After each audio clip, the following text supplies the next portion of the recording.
Hey, tonight we're going to travel back to the American West of the 1800s, where dust swirls across vast open plains and the life of a cowboy was far from the glamorous adventures we often see in movies. We'll discover what it was really like to live under endless skies, riding from sunrise to sunset with nothing but your horse, your wits, and your determination to keep you alive.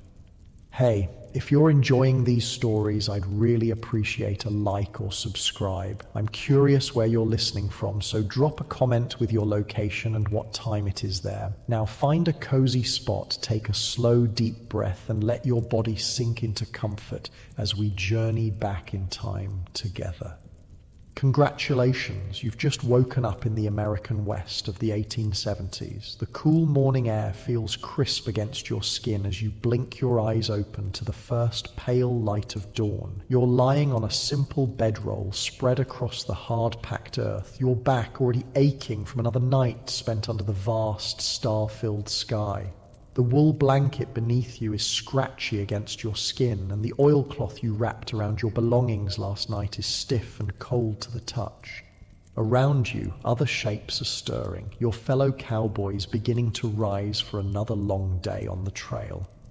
Your muscles protest as you sit up and you feel every minute of yesterday's 14 hours in the saddle. Your legs are bow-shaped from years spent riding, and your hands are calloused and cracked from rope burns, weather, and endless work. You've been on this cattle drive for 3 weeks now, pushing 2,000 longhorns north from Texas toward the railhead in Abilene, Kansas. 3 more weeks to go, if the weather holds and nothing spooks the herd.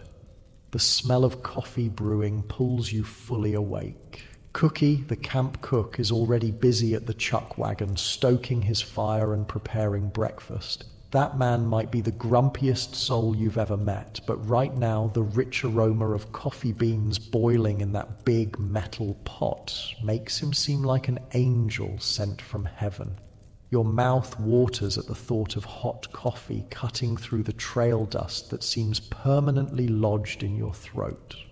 "Rise and shine, boys," calls the trail boss, his voice rough from years of shouting over wind and cattle. "Sun's coming up and them cows ain't gonna move themselves." You run your fingers through your hair, feeling the grit and oil built up over days without washing. Your bandana, tied loosely around your neck, will soon be pulled up over your nose and mouth to keep out the worst of the dust. Your Stetson hat, beaten by sun and rain, but still holding its shape, sits ready beside your bedroll. Those wide brims aren't just for show, they're the difference between having the skin on your face or watching it peel away under the merciless desert sun. Around the camp, 15 other cowboys are folding their bedrolls, pulling on boots, and making their way toward the coffee pot. These are tough men from varied backgrounds, former slaves from the South, Mexican vaqueros who taught the American cowboys most of what they know, European immigrants seeking their fortune, and young men born in the territories raised in the saddle. Despite their differences out here on the trail, they're all just cowboys, paid the same wage, facing the same dangers, sharing the same miserable conditions. You reach for your boots and shake them vigorously before putting them on. It's a habit born of necessity. Scorpions and spiders love the warm darkness of a cowboy's boot, and you learned long ago that a quick shake could save you from a painful sting or bite. The tough leather is shaped to your feet after months of wear, the narrow toes and high heels designed specifically for riding. Those heels aren't for show either. They help keep your feet secure in the stirrups as you ride. "Breakfast in 5, Cookie announces, his voice carrying across the camp. "You want hot food? You'd best get here for it's gone." No one needs to be told twice. You tuck your bedroll under your arm and make your way to the chuck wagon, joining the line of men waiting for their morning meal. The chuck wagon itself is an impressive sight, a modified army wagon with a large box attached to the back, filled with food supplies, cooking equipment, and even basic medical provisions. Charles Goodnight invented this mobile kitchen just a decade ago, and it's revolutionized life on the trail. Before chuck wagons, cowboys had to make do with whatever they could carry in their saddlebags. Cookie slaps a metal plate into your hands, heaping it with beans and bacon. It's the same meal you had yesterday and the day before and will likely have tomorrow, but hot food is hot food and you're grateful for it. You take your plate and tin cup of coffee and find a spot to sit, the ground still cool beneath you. As you eat, you watch the sky lighten in the east. It's going to be another scorcher today. You can feel it in the air. The good news is there are no clouds on the horizon. Rain might sound pleasant after days of dust and heat, but a storm on the open prairie is every cowboy's nightmare. Lightning can spook a herd into a stampede faster than anything, and a stampede means hours of dangerous riding to regain control if you're lucky. Well, you've seen what 2,000 frightened longhorns can do to a man caught in their path. The memory of your friend Jackson, trampled 2 years ago when his horse stumbled during a night stampede, still makes your stomach clench. You about done daydreaming? The voice of Diego, one of the vaqueros, pulls you from your thoughts. His dark eyes are amused beneath the brim of his sombrero. Boss says we're moving out in 10 minutes. You gulp down the last of your coffee, feeling the hot liquid burn pleasantly all the way down to your empty stomach. The beans and bacon are already gone. You've learned to eat quickly on the trail. Time is always in short supply, and a cowboy who dawdles over his food might find himself going hungry. Cookie takes your empty plate with a grunt that might be thanks. You head back to your bedroll, rolling it tight and tying it with practiced movements. Everything you own in the world is in this roll. A spare shirt, an extra pair of socks, a small bag of tobacco, your straight razor, and a tattered photograph of your mother. $35 in wages is carefully tucked into your boot, the accumulated payment for over a month of work. It's not much, but it's enough to keep you fed and with a roof over your head during the winter months when cattle drives stop and ranch work slows. You strap your bedroll behind your saddle and check your horse over carefully. This gelding has been with you for 3 years now, a steady mount with good cow sense. You run your hands down his legs, feeling for any swelling or heat that might indicate injury. Finding nothing concerning, you check his hooves next, picking out small stones and packed dirt. A lame horse out here could mean death, not just for the horse, but potentially for you as well. The closest town is 4 days' ride away, and no cowboy can keep up with a cattle drive on foot. Mount up! The trail boss's command rings out across the camp, and there's an immediate flurry of activity as men finish their preparations and climb into their saddles. The morning air is still cool as you swing up onto your horse, feeling the familiar creak of leather beneath you. Your body settles into the saddle like it belongs there, years of riding having shaped your muscles and bones to this position. You nudge your horse forward, taking your place in the lineup. As a mid-level hand, you'll be riding flank today, keeping the herd bunched together and chasing down any strays that try to wander off. Ahead, the point riders are already moving toward the bed ground where the cattle spent the night. In the growing light, you can see the massive herd of longhorns, some still lying down, others already on their feet and grazing on the sparse grass. Their enormous horns catch the early sun, some spreading 6 feet or more from tip to tip. These aren't the docile beef cattle of today's ranches. These Texas longhorns are half-wild descendants of Spanish cattle that have adapted to the harsh conditions of the frontier. They're lean, tough, and can be dangerous when provoked. The work of getting them moving begins, point riders circling the front of the herd while drag riders prod those still reluctant to rise. You take your position along the side of the herd, your horse alert beneath you, ready to respond to the slightest pressure from your legs. This is where experience counts, knowing how to move, when to push, when to hold back. A good cowboy can read cattle like a book, anticipating their movements before they happen. As the herd begins to move, a familiar cloud of dust rises into the air. You pull your bandana up over your nose and mouth, but you know from experience that by day's end you'll still be tasting dust with every swallow. Your eyes will be red and irritated, your skin coated with a fine layer of grit that works its way into every crease and fold of your body. There's no escaping it. Dust is as much a part of a cattle drive as the longhorns themselves. The sun climbs higher as the morning progresses, its heat intensifying with each passing hour. By midday, it feels like you're riding through an oven, the air shimmering above the prairie grass. Sweat soaks your shirt, then dries almost immediately in the hot, dry wind. Your lips crack and split, and no amount of water seems enough to quench your thirst. But the canteen at your side must last until evening, so you take only small sips, just enough to wet your mouth. Around noon, you spot a stray yearling breaking away from the herd, its lean body darting through a gap in the line. Without hesitation, you signal your horse with a slight shift of weight and pressure from your legs. The gelding responds instantly, changing direction and accelerating toward the escaping longhorn. This is what you live for. These moments of perfect communication between rider and horse, the thrill of the chase, the satisfaction of a job well done. You close on the yearling quickly, your rope already loose in your hand. With a practiced motion, you swing the lariat overhead and release, watching as the loop settles perfectly around the animal's neck. Your horse knows what comes next, bracing itself as you pull the rope taut and begin turning the stray back toward the herd. It's a dance you've performed countless times, and despite the danger, a wrong move could result in your horse falling, the rope tangling around your arm, the angry longhorn charging. There's a certain beauty to it.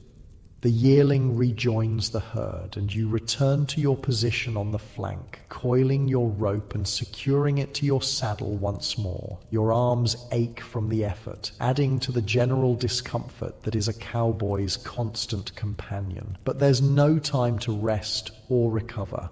Already, another stray is making a break for freedom on the far side of the herd, and one of your fellow cowboys is racing to intercept it. The afternoon stretches endlessly before you, a monotonous cycle of riding, watching, chasing, and returning. The trail boss sets a steady pace, aiming to cover 15 miles before making camp for the night. It doesn't sound like much, but moving 2,000 cattle across open country is slow work. Too fast, and the animals will lose weight, becoming less valuable at market. Too slow, and you risk running short on water or grass, or being caught by early winter storms further north. As the sun begins its descent toward the western horizon, your thoughts turn to the evening ahead. There will be another meal of beans and bacon, perhaps with biscuits if Cookie is feeling generous. There will be coffee strong enough to stand a spoon in, as the cowboys like to joke. There will be an hour or two of rest before night watch begins. Every man takes his turn, standing guard over the herd during the night, alert for predators, rustlers, or anything that might startle the cattle into a stampede. Tonight, you're on second watch, which means a few hours of sleep before being woken around midnight. It's not ideal. Third watch would allow for more uninterrupted rest, but it's better than first watch, which comes immediately after dinner and leaves you struggling to stay awake in the saddle the next day. The trail boss signals for the herd to be turned slightly eastward toward a small creek that should provide water for the night. Finding good bed grounds is a critical skill. The site needs water, enough grass to feed 2,000 hungry cattle, and ideally some natural features that help contain the herd. Tonight's spot looks promising, with the creek on one side and a gentle rise of land on another that will make it easier to keep the longhorns together. As the sun touches the horizon, painting the sky in brilliant oranges and reds, the day's ride finally comes to an end. The cattle, thirsty after hours of movement, head eagerly for the water. Cowboys position themselves strategically around the herd, ensuring that the animals don't bunch too tightly at the creek and that none wander too far in search of better grazing. You dismount with a groan, your legs stiff and sore after 14 hours in the saddle. The ground feels strange beneath your feet, and you walk with the slightly bow-legged gait that marks a career cowboy. Your first priority is your horse. No matter how tired or hungry you are, your mount comes first. You remove the saddle and bridle, checking again for any injuries or sores that might have developed during the day's ride. Finding none, you brush the animal down with handfuls of grass, removing sweat and dust from its coat. Only when your horse is watered, fed, and secured for the night do you turn your attention to your own needs. The chuck wagon is already set up, Cookie working his usual magic with limited ingredients. The smell of food draws the cowboys like moths to a flame, their fatigue momentarily forgotten in anticipation of a hot meal. You join the line, exchanging tired nods with your companions. Words are scarce after a long day on the trail. Everyone is too exhausted for conversation. With plate in hand, you find a spot to sit, your body sinking gratefully to the ground. The beans and bacon taste better than the finest restaurant meal simply because you're so hungry. You eat slowly now, savoring each bite, knowing that once the food is gone, sleep beckons. Around you, other cowboys do the same, some already lying back on their bedrolls, boots still on, hats pulled over their faces to block the last light of day.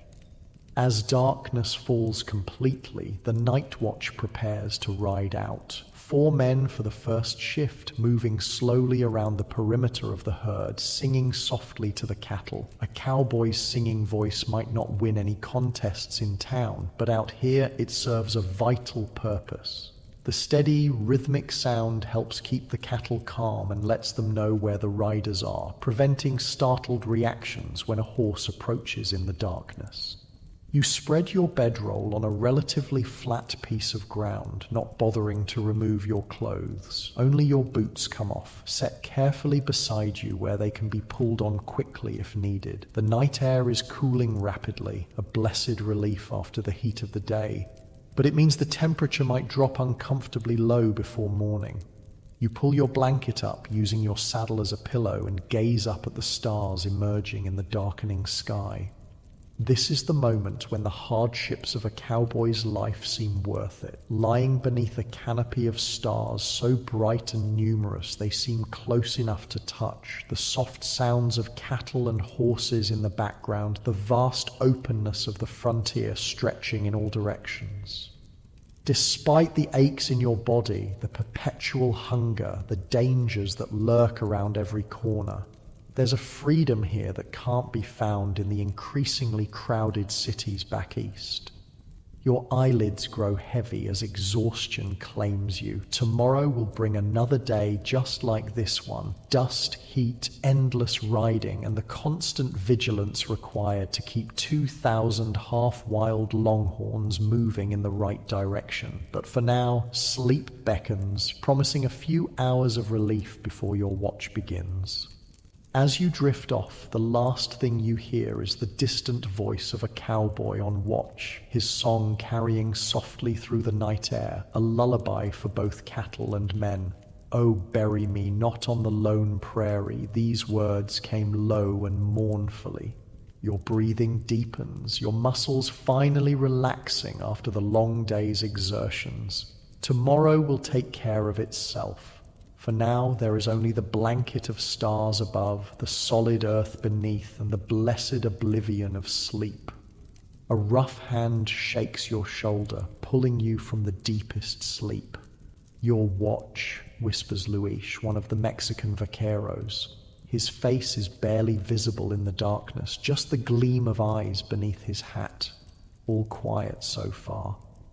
You blink away the heaviness of sleep, your body protesting as you push yourself up from your bedroll. Every muscle aches from the day's riding, but there's no time to coddle yourself. Night watch is a responsibility no cowboy takes lightly. The safety of the entire outfit depends on the vigilance of those circling the herd in darkness.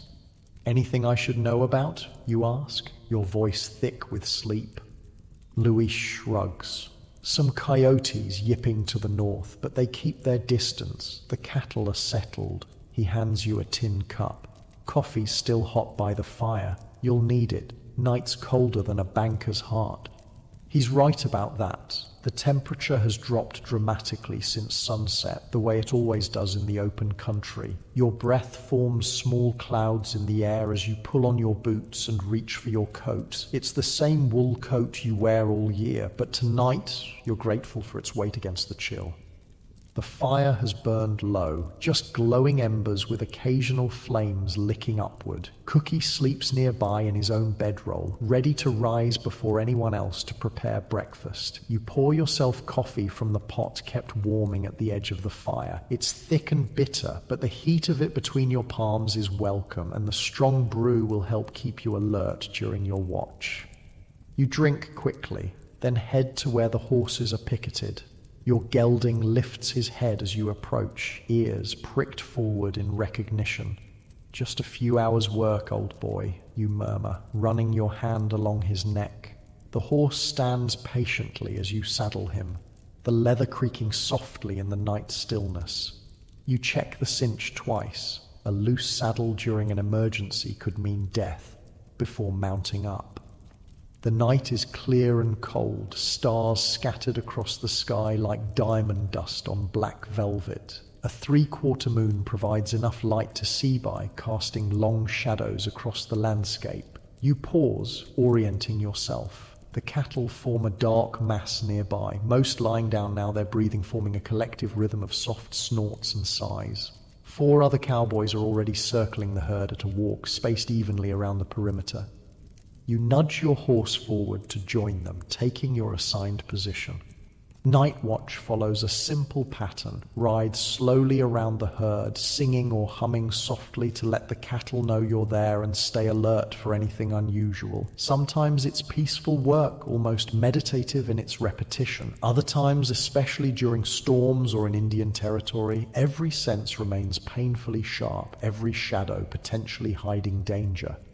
Tonight seems peaceful enough. The cattle are settled, and the only sounds are the soft shuffling of your horse's hooves through the prairie grass, the occasional lowing of a cow, and the distant call of a nighthawk. You begin to hum a familiar tune, just loud enough for the nearest cattle to hear.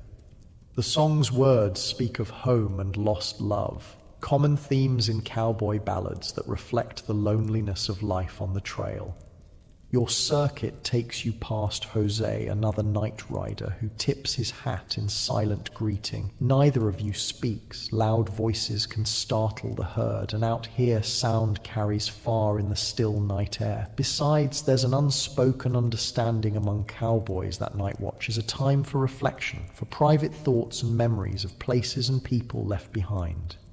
Your mind wanders as you ride, remembering how you came to this life 5 years ago. You were just 17 then, a farm boy from Missouri with dreams of adventure. The reality of cowboy life quickly proved far less romantic than the stories. The brutal work, the constant danger, the poor pay, the mind-numbing boredom interspersed with moments of sheer terror. Yet something about this life has kept you here, passing up opportunities for more comfortable work in the growing frontier towns. Perhaps it's the freedom, or perhaps it's simply that after years in the saddle, you no longer know how to live any other way. A movement catches your eye, something dark slipping through the shadows at the edge of the herd. You tense, hand moving instinctively to the revolver at your hip, but then relax as you recognize the distinctive silhouette of a coyote. The small predator is smart enough to keep its distance from the massive longhorns, likely hoping to scavenge droppings or perhaps catch a rabbit flushed by the herd's presence. You adjust your position slightly in the saddle, trying to find a more comfortable seat. Your back aches from the long hours of riding, and your legs have that peculiar mixture of numbness and pain that comes from too much time in the saddle. Cowboys joke about being more comfortable on a horse than on their own feet, but the truth is that neither option offers much relief after weeks on the trail. The night deepens around you, the temperature continuing to drop. Your fingers grow stiff with cold inside your gloves, simple leatherwork gloves that offer little protection against the chill but at least prevent rope burns during the day. You flex them repeatedly, knowing that in an emergency you'll need full dexterity to handle your rope or gun.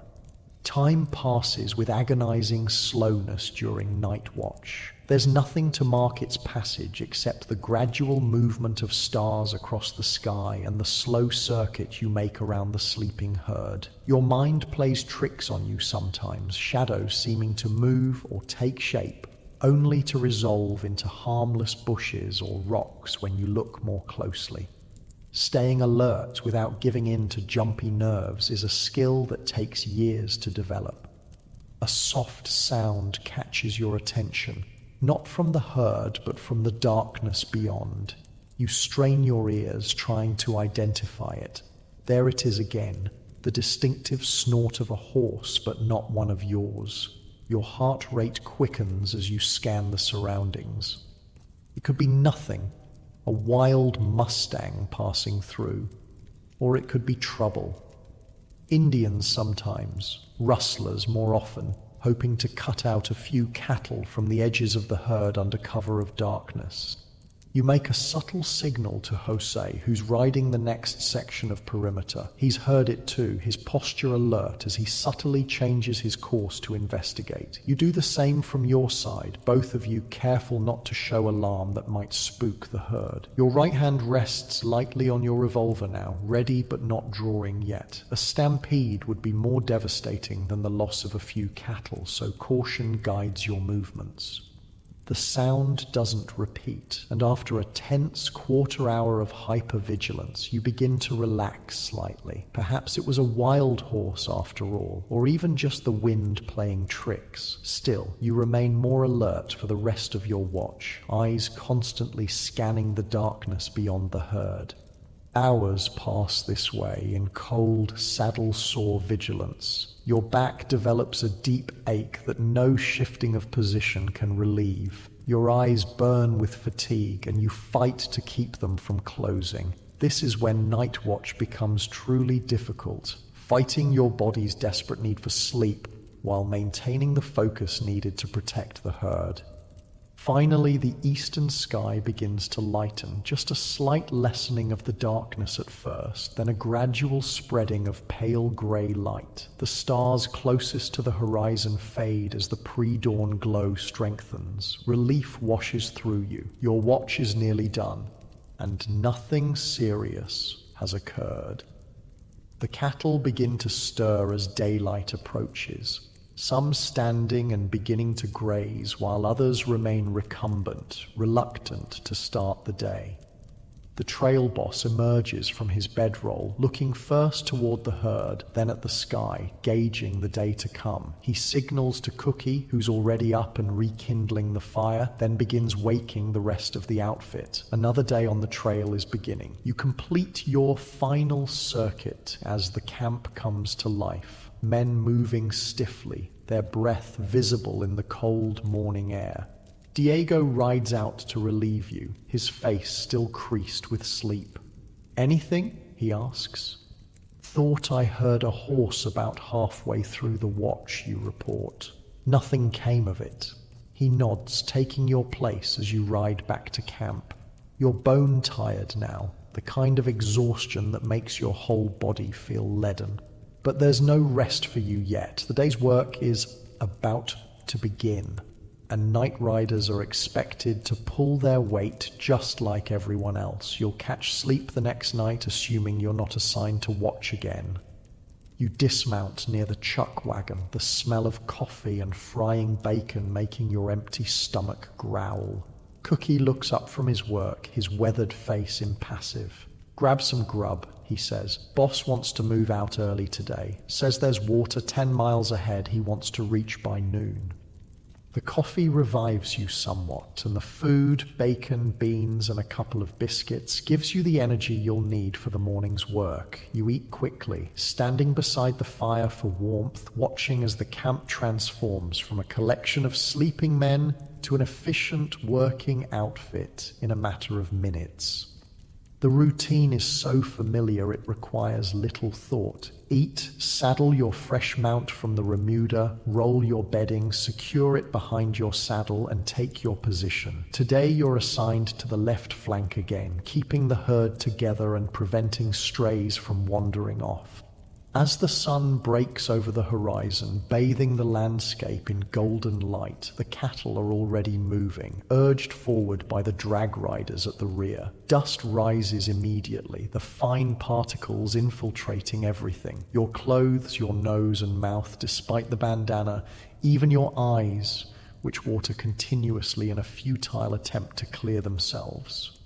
Your body moves automatically, guiding your horse with subtle shifts of weight and pressure from your legs. After years in the saddle, these movements are as natural as walking. Your mind, however, struggles against the fatigue of a night without proper sleep. You find yourself drifting, then jerking awake, fighting to maintain the vigilance needed for the job. The morning passes in a haze of dust and exhaustion. The sun climbs higher, its heat beginning to penetrate the chill of night, though at this time of year the days remain pleasantly warm rather than scorching. You're grateful for small mercies. A cattle drive in the height of summer is a special kind of torture, with temperatures soaring well above 100 degrees on the open plain. By mid-morning, you've settled into a rhythm, your body functioning despite its protests. The landscape rolls by, seemingly endless grassland stretching to the horizon in all directions, broken occasionally by shallow ravines or small stands of scrubby trees along seasonal creek beds. It's beautiful in its vastness, though few cowboys would use such a word. To most, it's simply the backdrop to their work, notable only for the practical concerns of water, grass, and shelter it might provide. A commotion near the front of the herd catches your attention. One of the point riders is waving his hat, signaling for assistance. You press your heels into your horse's sides, urging him forward to see what's happening. As you draw closer, you see the problem.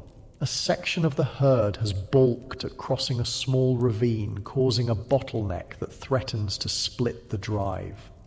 You join several other cowboys working to push the reluctant cattle forward. It's dangerous work. The animals are nervous, some turning and trying to break back through the herd. A longhorn's horns can span 6 feet or more from tip to tip, lethal weapons when wielded by a panicked animal weighing over 1,000 pounds. One wrong move could mean being gored or trampled. Your horse knows the work well, darting in to turn a cow back toward the ravine, then quickly retreating before the animal can respond. You use your rope, twirling it overhead to create noise and movement that helps direct the cattle. Gradually, the leaders find their way down the gentle slope of the ravine and up the other side, and the rest begin to follow. Crisis averted, you return to your position on the flank, adrenaline temporarily overcoming your fatigue. This is the cowboy life in essence. Long stretches of monotony broken by moments of intense activity and danger. The trail boss nods approval as he rides past. The closest thing to praise you're likely to receive. By midday, as promised, the drive reaches a small stream. The water isn't much, a shallow ribbon winding through the prairie, but it's enough for the cattle to drink and for the men to refill their canteens. The animals crowd toward the water, jostling for position, while cowboys work to ensure they don't bunch too tightly and risk injuring themselves or damaging the stream banks. You take the opportunity to splash water on your face, washing away some of the trail dust. The cool liquid is a blessed relief against your sun-warmed skin. You drink deeply, then refill your canteen, carefully securing the cap. Water is precious out here, never to be wasted or taken for granted. There's no real break for lunch. Cowboys eat in the saddle during the day, usually jerky or hardtack carried in their pockets. The only proper meals come at breakfast and dinner when the chuck wagon is set up. You chew a strip of jerky as you ride, the tough, salty meat requiring determined jaw work. It's not satisfying, but it keeps hunger at bay and gives you something to focus on besides your exhaustion. The afternoon stretches before you, the cattle moving at a steady pace across the rolling grassland. Your fatigue returns with a vengeance, your eyelids feeling weighted, your head nodding despite your best efforts. This is the dangerous time, when tired cowboys make mistakes that can cost lives.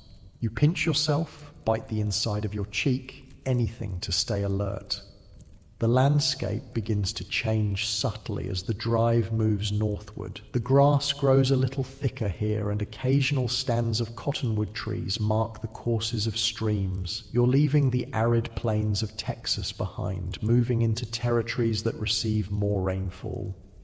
It's good cattle country, and under different circumstances you might appreciate the changing scenery. Today, however, your world has narrowed to the immediate needs of staying awake and doing your job. A movement to your right catches your attention, a rabbit bursting from cover, startled by the approaching herd. In an instant, your hand drops to your revolver, drawing and aiming before conscious thought intervenes. You catch yourself just before firing, the instinctive reaction a testament to both your training and your jumpiness from lack of sleep. Slowly, you return the weapon to its holster, heart pounding, aware of how close you came to causing the very stampede you're meant to prevent. Jumpy today, ain't ya? The voice belongs to Tom, a veteran cowboy riding nearby. His weathered face shows amusement rather than concern. Night watch'll do that to a man. Keep your iron holstered unless you want the boss to tan your hide. You nod, embarrassed but grateful that no real harm was done. Tom's right. Firing a gun near the herd without cause is one of the cardinal sins of cattle driving, potentially triggering a stampede that could kill men and animals alike. The trail boss would indeed have harsh words, or worse, for such a mistake. How much farther you reckon to Abilene, you ask, hoping conversation will help keep you alert. Tom squints at the horizon. 3 weeks if the weather holds, could be longer if we hit trouble. Trouble could mean anything from flooded rivers to Indian attacks to the dreaded Texas fever that sometimes struck northern cattle exposed to the seemingly healthy longhorns. The reminder of your destination brings mixed feelings. Abilene means the end of the drive, payment for your work and the luxuries of town. A real bed, a hot bath, maybe a visit to a saloon for whiskey and cards. But it also means decisions about what comes next. Finding work for the winter, perhaps signing on with another outfit for the return journey south, or trying your luck at something else entirely. Some cowboys dream of saving enough to buy their own small herd someday, but the meager wages make that dream distant for most. Your thoughts are interrupted by a shout from the right flank. A section of the herd has spotted better grazing and is beginning to drift in that direction, threatening to break away. You spur your horse forward to help turn them back, grateful for the activity that forces alertness. Working together with 3 other cowboys, you manage to redirect the wandering cattle back toward the main body of the herd. The sun begins its westward descent, the quality of light changing as afternoon transitions toward evening. Long shadows stretch across the prairie, and the heat of the day begins to dissipate. You're beyond tired now, operating on instinct and determination alone. Each hour feels like 3, and you find yourself repeatedly counting the time until the day's drive will end and you can finally sleep. Finally, as the sun approaches the horizon, the trail boss signals for the herd to be turned toward a suitable bed ground for the night. It's a good spot, a gentle depression in the land with a small stream along one edge, providing both water and some natural containment for the cattle. The animals, tired from the day's journey, move willingly toward the water and the relatively lush grass that grows along its banks. The outfit works with practiced efficiency to settle the herd for the night. The chuck wagon has already arrived and set up, Cookie working over his fire to prepare the evening meal. The smell of food, beans again, but with salt pork tonight instead of bacon, and maybe biscuits if you're lucky, makes your stomach growl with anticipation. You help position the cattle, then finally blessedly dismount. Your legs nearly buckle as they take your weight, stiff and sore from the day in the saddle combined with your night watch. You take care of your horse first, as always, removing saddle and bridle, checking for injuries or sores, brushing him down, ensuring he has water and grass. Only then do you drag yourself toward the chuck wagon, every step an effort. You look like you've been dragged through hell backwards, observes Cookie as he hands you a plate. It's not sympathy. Cowboys don't do sympathy, just a statement of fact. Feel like it too, you admit, accepting the food gratefully. You find a spot to sit, your body sinking heavily to the ground. The food is simple but hot and filling, exactly what you need. Around you, other cowboys eat with the focused intensity of men who know the value of a meal that isn't jerky or hardtack. Conversation is minimal, everyone is tired, and tomorrow will bring more of the same. The trail boss approaches as you're finishing your food, stopping beside you. "You're off watch tonight," he says, his tone making it clear this isn't a favor but a practical decision. "Get some sleep, need you sharp tomorrow." You nod gratefully, too exhausted for words. As soon as you've finished eating and returned your plate to Cookie, you unroll your bedding and prepare for sleep. The sun has fully set now, the temperature dropping rapidly. You don't bother removing your clothes, just your boots, placed carefully within reach for quick access if needed. Your revolver goes under your folded jacket, which serves as your pillow. Around you, the camp settles for the night. Men talk quietly, some mending torn clothing or repairing equipment by the firelight. Others smoke, the sweet smell of tobacco mingling with the wood smoke from the fire. The night watch prepares to ride out, checking their gear and mounting up with quiet efficiency. You lie back, looking up at the stars emerging in the darkening sky. Despite the aches in your body and the bone-deep fatigue, there's a certain peace in this moment. The vastness of the sky above, the solid earth beneath, the knowledge of a job done as well as possible under difficult circumstances. These things bring their own satisfaction. Your eyelids grow heavy, the voices around you fading as sleep approaches. Tomorrow will bring more dust, more danger, more monotony interspersed with moments of intense activity. But for now, there is only the welcome oblivion of rest, pulling you down into darkness as completely as a stone sinking in deep water. Your last conscious thought is gratitude for the food in your belly, the relative safety of the camp, and most of all for the gift of sleep uninterrupted by watch duty. Then consciousness fades and you drift into dreams of green valleys and clear streams, far from the dust and danger of the trail. Morning comes too soon, the first grey light of dawn filtering through your closed eyelids. For a moment, you lie still, savoring the last remnants of sleep before the day's demands begin. Your body feels heavy against the ground, muscles stiff and sore from weeks of hard riding. The air is cool against your face, carrying the scents of dew-dampened grass, wood smoke from the rekindled fire, and the earthy smell of cattle that permeates everything on a drive. Around you, the camp is already stirring. Cookie bangs pots at the chuck wagon, his way of announcing that breakfast will soon be ready. Men grunt and groan as they rise, their bodies protesting after another night on the hard ground. No one speaks much at this hour. Words come later after coffee has worked its magic. You push yourself up, wincing at the various aches that make themselves known. Your lower back feels particularly tight this morning, and your right shoulder throbs where you landed on it after being thrown from your horse last month. Old injuries and new ones blend together after years on the trail, creating a map of pain that every experienced cowboy carries with him.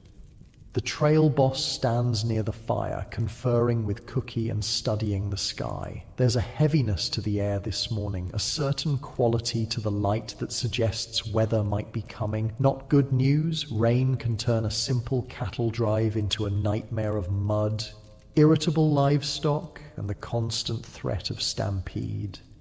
You pull on your boots and make your way to the chuck wagon, joining the line of men waiting for coffee. Diego hands you a tin cup of the steaming black liquid, strong enough to stand a spoon in, as cowboys like to say. The first sip burns your tongue, but sends a welcome jolt of warmth through your system.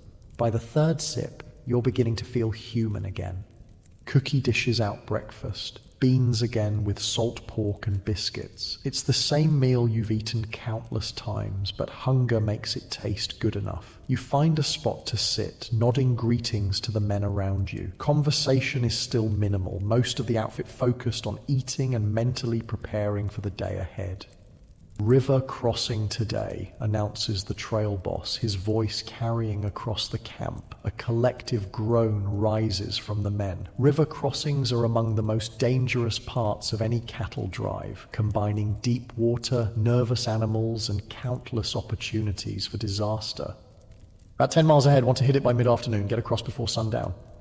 You finish your breakfast quickly, knowing there's extra work to be done if a river crossing is coming. Every man in the outfit will need to be alert and ready, every horse steady and reliable. The trail boss begins assigning positions for the day's ride, placing his most experienced hands at critical points around the herd. "You'll take left point," he tells you, a position of responsibility that both flatters and concerns you. Point riders lead the herd, setting the pace and direction. It's skilled work that requires good judgment and quick reflexes. The boss must have noticed your handling of yesterday's ravine crossing, or perhaps he's just short-handed and needs every capable rider he can get. You saddle your horse with particular care this morning, checking every strap and buckle twice. The equipment failure during a river crossing could be fatal, not just for you, but potentially for other men caught in the resulting chaos. Your gelding seems to sense the importance of the day, standing unusually still as you tighten the cinch and secure your bedroll behind the saddle. By the time the sun breaks fully over the horizon, the outfit is mounted and ready to move. The cattle are already on their feet, grazing the last bits of grass before being urged forward. You take your position at the left front of the herd, alongside Manuel, an experienced vaquero who will ride right point. Between you, you'll guide 2,000 longhorns toward the river crossing ahead. The day's ride begins like any other. The slow forward movement of the herd, the rising cloud of dust, the endless vigilance required to keep the animals moving in the right direction. But there's an undercurrent of tension among the cowboys today, an awareness of the challenge ahead. River crossings test both men and animals, revealing weaknesses and requiring perfect coordination among the entire outfit. The landscape gradually changes as the morning progresses. The flat prairie gives way to more varied terrain, with gentle hills rising to either side. Trees appear more frequently, cottonwoods and willows that signal the approaching presence of the river. The grass grows thicker and greener, fed by the increased moisture in the soil. By mid-morning you can smell the river, a distinctive scent of water, mud, and the particular vegetation that grows along watercourses. The cattle sense it too, their pace increasing slightly as thirst drives them forward. This eagerness helps move the herd, but will become problematic at the crossing itself, where control is essential. The trail boss rides up beside you, his face serious beneath the wide brim of his hat. "River's running high," he says without preamble. "Scouting party just got back. Current strong, but there's a good entry and exit point about half a mile downstream from the main trail." You nod, absorbing this information. A high river means deeper water, stronger current, and greater danger. But a good entry and exit point, gentle slopes rather than steep banks, will help tremendously. The worst crossings combine deep water with steep, muddy banks that exhausted cattle struggle to climb, creating bottlenecks that can lead to animals drowning. Keep them tight on approach, the boss continues, but once we hit water, give them room. Don't want them bunching in the current. It's standard procedure for river crossings, but the reminder is welcome. Even experienced cowboys can make mistakes when tensions run high. As noon approaches, the river comes into view, a broad ribbon of brown water cutting through the landscape. From this distance, it looks deceptively peaceful, the surface reflecting the blue sky above. Only the occasional swirl and eddy hint at the current running beneath that calm surface. The trail boss calls a brief halt, gathering the outfit for final instructions while the cattle graze. Men listen intently, understanding that their lives may depend on executing this crossing correctly. Tasks are assigned, contingency plans established, signals agreed upon. The atmosphere is focused rather than fearful. These men have faced such challenges before and will face them again if they survive this one. Your role as point rider is critical. You'll be among the first to enter the water, establishing the path the cattle should follow. If your horse handles the crossing well, the animals are more likely to follow without balking. If you run into trouble, it could trigger panic throughout the herd. The drive resumes, angling toward the crossing point identified by the scouts. As you draw closer to the river, you can now see the power of the current, the way it tugs at fallen branches caught in its flow. The water is murky with silt, making it impossible to judge its depth by sight alone. The crossing will be an act of faith as much as skill. A quarter-mile from the river, the trail boss gives the signal to begin positioning the herd. The relatively straight line of the drive transforms into a rough wedge shape, with you and Manuel at its tip. Other riders move to the sides and rear, preparing to prevent breaks and keep the animals moving forward. The most experienced men take positions at the rear and along the river itself, ready to rescue any cattle or cowboys who get into trouble. Your mouth feels dry despite the water so tantalizingly close. You've crossed rivers before, some worse than this, some better, but each crossing carries its own dangers. You check your gear one last time, making sure nothing is loose that could be caught in the current.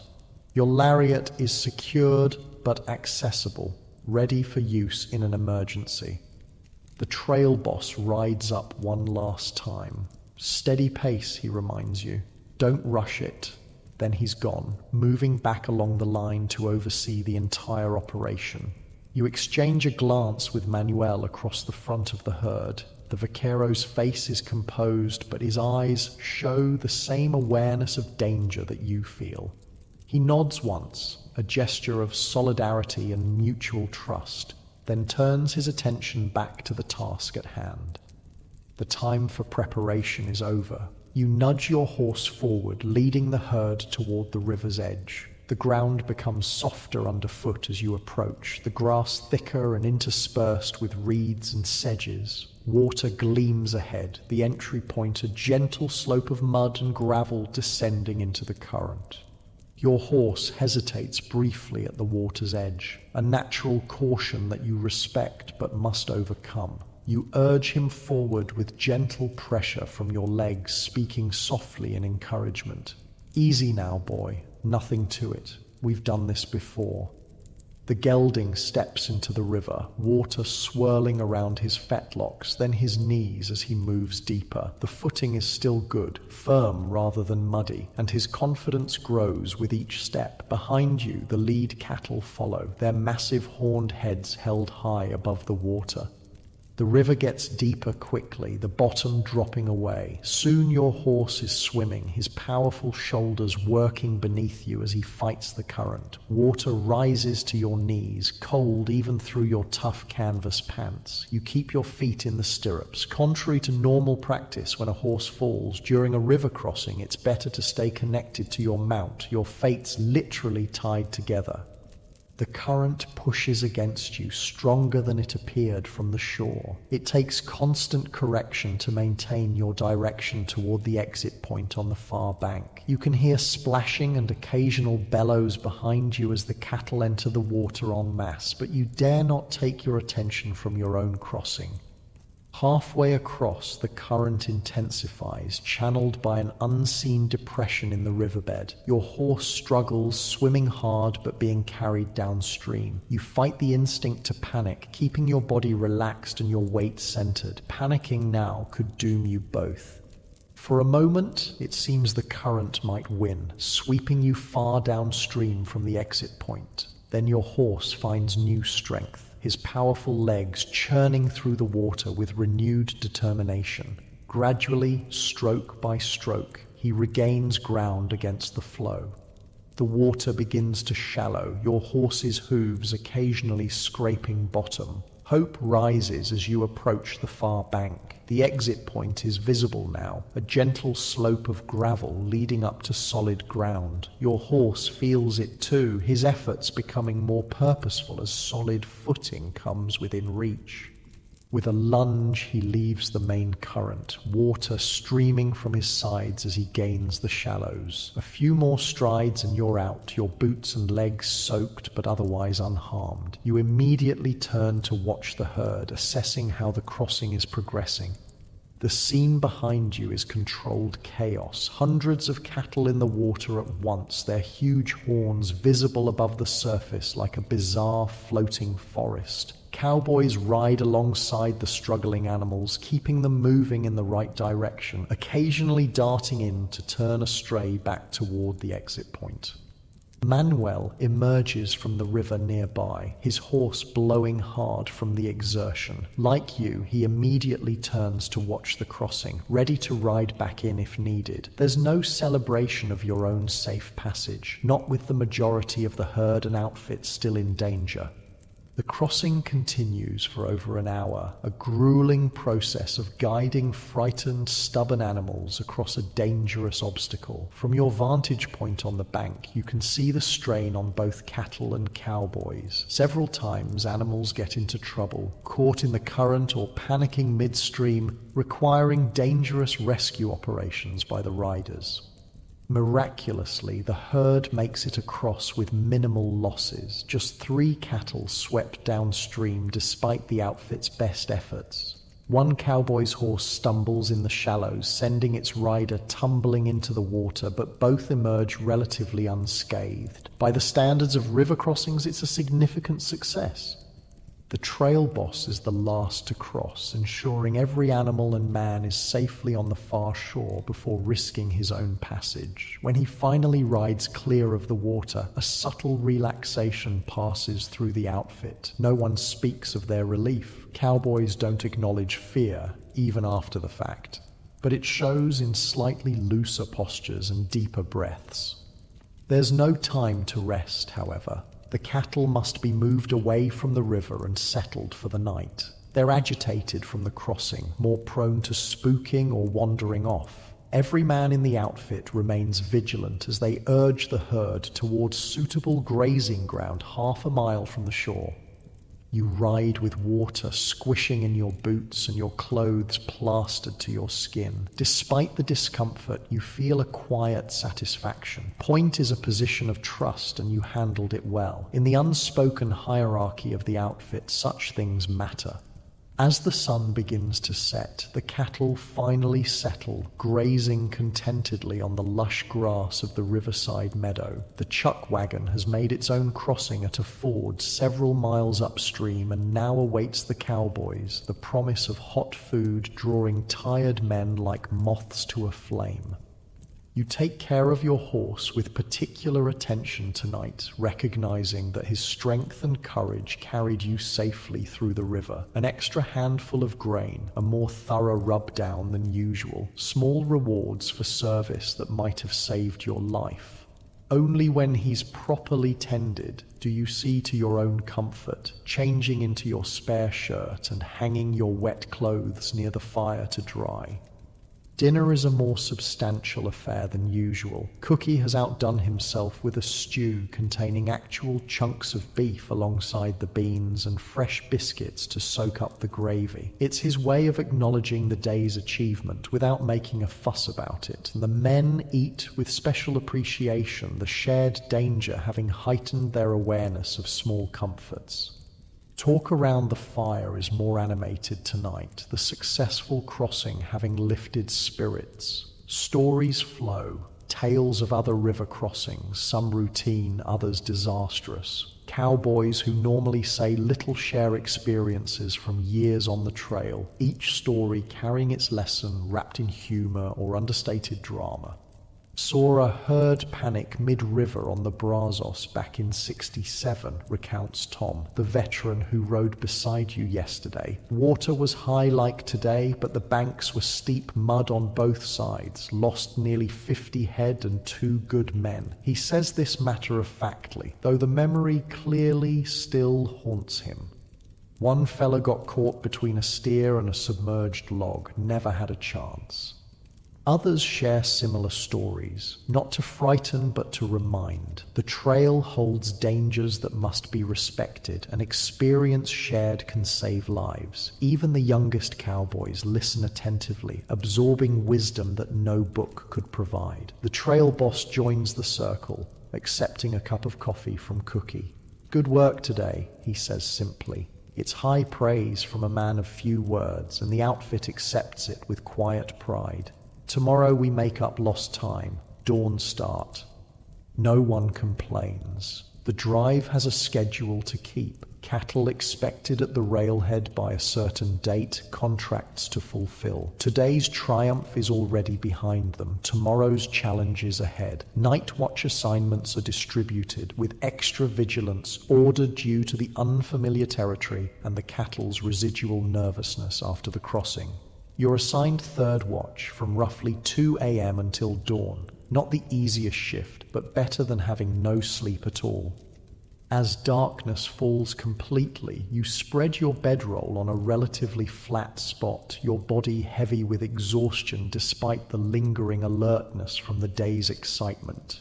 Around you, other cowboys settle for the night, some already snoring softly, while others talk quietly or smoke a final cigarette before sleep.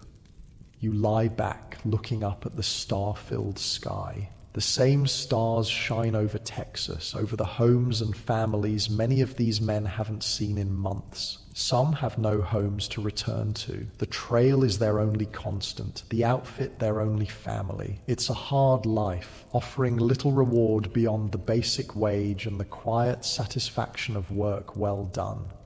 Yet there's a freedom to it that few other occupations can match. No walls confine you, no boss looks over your shoulder every minute. Your worth is measured in practical skills and reliability, not social standing or book learning. For men unsuited to town life or conventional work, the trail offers a place where they can belong, their eccentricities accepted as long as they pull their weight.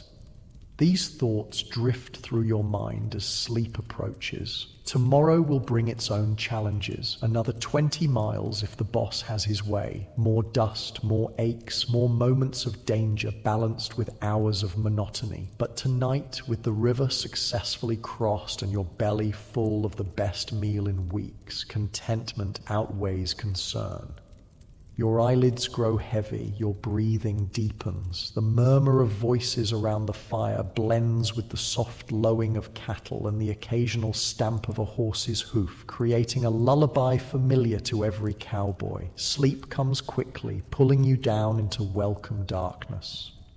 It seems only minutes later when a hand shakes your shoulder, though your body tells you hours have passed. Your watch. whispers a voice in the darkness.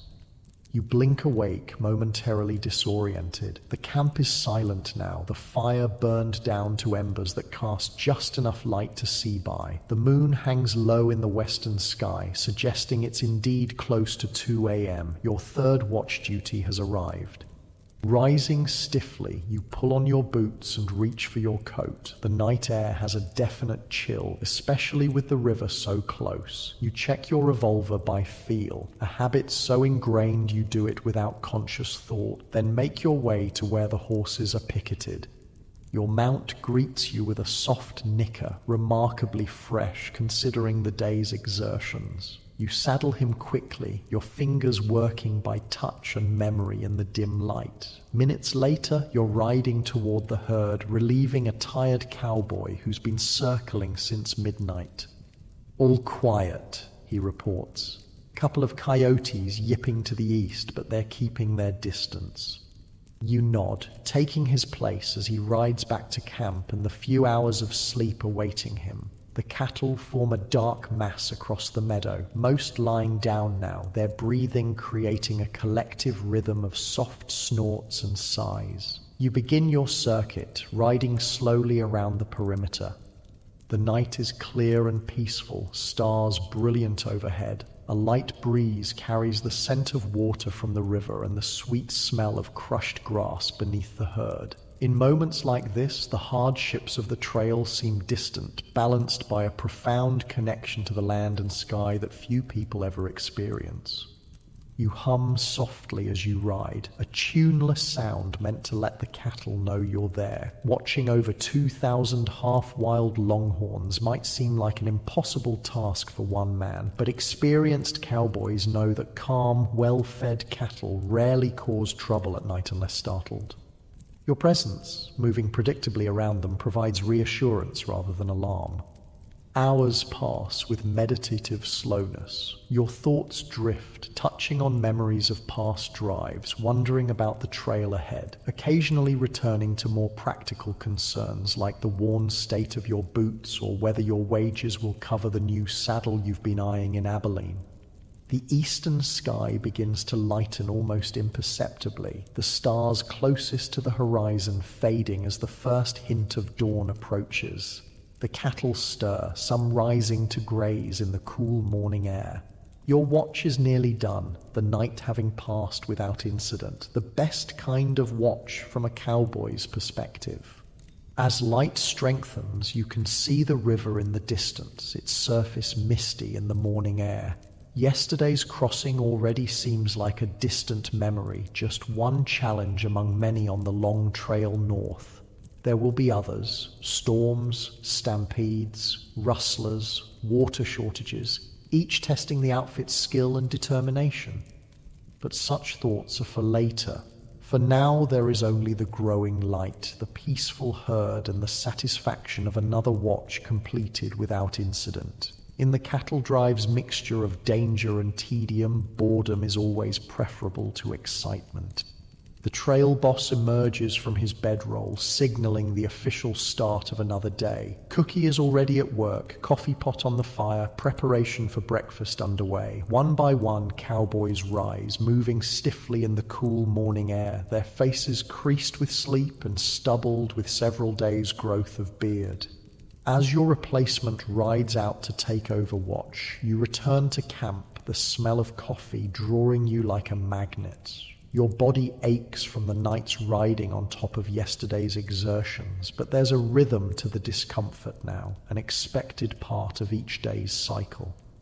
The drive goes on, one day blending into the next, each mile bringing you closer to Abilene and the end of this particular journey. There will be others as long as cattle need moving and you need wages. It's not an easy life or a glamorous one, but it has its own harsh beauty and simple satisfactions.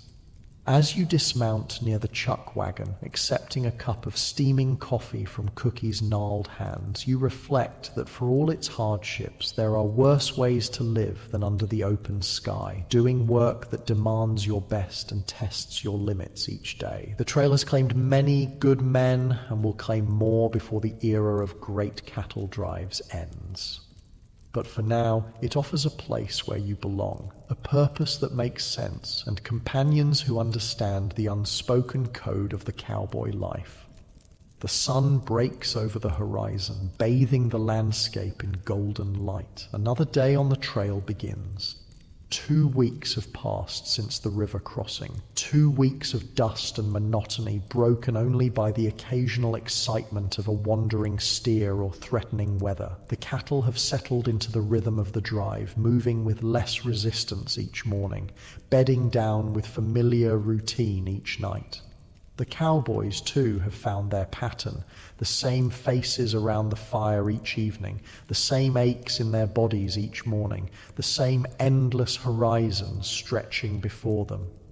But today, something is different. There's a subtle shift in the outfit's energy, a barely perceptible straightening of tired shoulders, a slightly quicker pace to morning preparations. The reason is simple. Abilene lies just 2 days ahead. After weeks on the trail, the end is finally in sight. "Reckon I'll get me a bath first thing," declares Tom as he saddles his horse. "Then maybe a shave and a haircut, make myself presentable before hitting the saloons." His weathered face cracks into a rare smile at the thought. "Presentable?" scoffs Diego good-naturedly. "Gonna take more than soap and scissors to make you fit for decent company, viejo."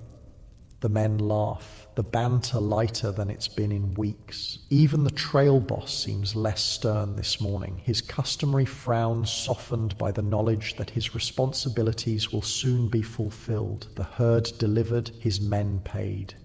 You feel it too, that mixture of anticipation and relief that comes with approaching the end of a long journey. Your thoughts drift to the simple pleasures awaiting you in town. A real bed with clean sheets, hot food that isn't beans or salt pork, maybe a letter from home at the post office. Small luxuries that seem extravagant after months of deprivation. The day's ride proceeds much like any other, yet the outfit moves with renewed purpose. The trail boss pushes for good mileage, knowing that the sooner they reach Abilene, the sooner the cattle can be delivered and the men paid. No one complains about the pace. Every mile covered today means reaching town that much sooner. By evening, the landscape is showing subtle changes that indicate proximity to civilization. The occasional farm appears in the distance, fenced fields replacing the open prairie. Wagon tracks cross the trail more frequently, and once, a proper road intersects your path, its surface hardened by regular traffic. That night around the fire, conversation focuses almost exclusively on the town ahead and the pleasures it offers. For some of the younger cowboys, this will be their first visit to Abilene, and the veterans regale them with stories, some true, some exaggerated, all designed to heighten anticipation. "The Long Branch Saloon's got a bar that stretches 50 feet, claims one old-timer, and girls prettier than sunrise. Course they'll take every cent you've earned if you let 'em. "Don't forget Bullock's Hotel," adds another. "Best steak and potatoes west of Chicago, worth every penny." You listen, adding your own memories from previous visits while mentally calculating how far your wages might stretch. $35 for a month's work sounds substantial until you consider the prices in a cow town at the height of the season. A good meal, $1. A bath, shave, and haircut, another $1. A new shirt, $2. A night's lodging in a decent hotel, $1.50. And that's before considering drinks, cards, and other entertainments that separate cowboys from their hard-earned money. Still, after weeks of nothing to spend money on, even a few days of relative luxury seems worth the cost. Besides, there's always the return journey south and the possibility of winter work on a ranch. A prudent cowboy doesn't spend everything in one town. Morning brings clear skies and rising excitement. Just one more day on the trail before reaching the outskirts of Abilene. The herd moves well, perhaps sensing the change in routine ahead, or maybe responding to the cowboys' more energetic handling. By midday, you can see smoke on the horizon, the coal-burning locomotives at the Abilene railhead, the destination you've been pushing toward for weeks. The trail boss calls for an early stop, wanting the cattle well rested for tomorrow's final push into town. Need them looking their best for the buyers, he explains, and I want you boys fresh too. No mistakes tomorrow, we're too close to mess up now. That night, few men sleep well despite their exhaustion. Anticipation keeps them tossing on their bedrolls, minds too full of thoughts of town to settle easily into rest. You find yourself staring at the stars, mentally spending your wages a dozen different ways before finally drifting into shallow, dream-filled sleep. Dawn comes with an energy unlike any other morning on the drive. Men are up before Cookie's first call, gear packed and horses saddled in record time. Even the cattle seem to catch the mood, rising and gathering with unusual cooperation. The chuck wagon is packed up for the last time, Cookie muttering about restocking supplies in town. The trail boss gathers the outfit for final instructions before moving out. We'll take it slow and steady into town, he emphasizes. Keep the herd tight, don't want them spooking at all the new sights and sounds. Diego, Manuel, Tom, you take point. You've done this before. The rest of you, keep your positions and your heads clear. He pauses, looking over the assembled men with an expression that's almost sentimental. You've done good work on this drive. Let's finish it right. The outfit moves out with a sense of purpose that overrides fatigue and discomfort. The cattle flow smoothly along the trail, guided by cowboys who've learned every aspect of herd behavior over the long weeks of the drive. By mid-morning, the outskirts of Abilene come into view, scattered buildings giving way to more densely packed structures, the unmistakable silhouette of the stockyards rising against the sky. The sounds and smells of town reach you before the details become clear. The distant whistle of a locomotive, the complex scent of coal smoke, cooking food and humanity concentrated in one place. After weeks of open prairie where the only sounds were wind, cattle, and the occasional voice, the sensory input of a town feels almost overwhelming. As you draw closer, the true character of Abilene emerges. It's a town built for one purpose, to serve as the meeting point between cattle drives from the south and railroads heading east. Everything revolves around this function, from the massive stockyards where cattle await shipment to the businesses that cater to cowboys with money to spend. The main street presents a fascinating mixture of frontier practicality and attempted refinement. Saloons with elaborate facades stand alongside utilitarian mercantiles. Hotels ranging from basic to relatively luxurious offer accommodations for cattle buyers, cowboys, and other travelers. Restaurants, barbershops, bathhouses, and more specialized establishments compete for attention and dollars. But for now, your focus remains on the herd. The final approach to the stockyards requires complete concentration from every cowboy. The cattle, sensing the unfamiliar surroundings, grow nervous, requiring firm but careful handling to prevent a last-minute disaster. The noise and activity of the town presents countless opportunities for spooking the herd. Wagons rattling past, steam whistles from the trains, strangers moving along the periphery of your vision.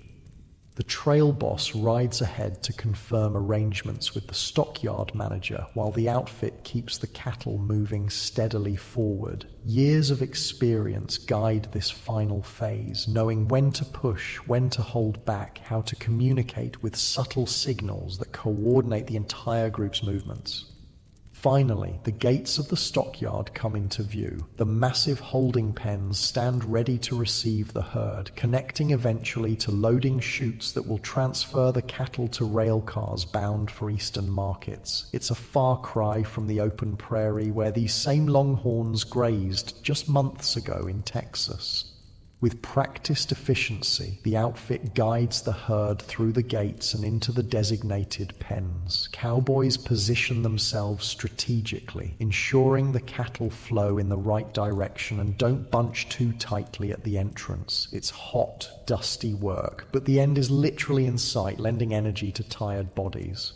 As the last steer passes through the gate, a palpable sense of accomplishment spreads through the outfit. Weeks of hardship, danger, and vigilance have culminated in this moment, the successful delivery of 2,000 head of cattle to their destination. The trail boss shakes hands with the stockyard manager, paperwork is exchanged, and just like that, the job is done.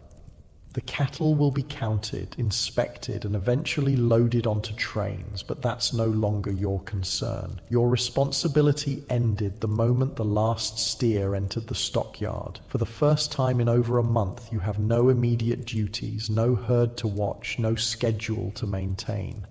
The trail boss gathers the outfit one last time outside the stockyard office.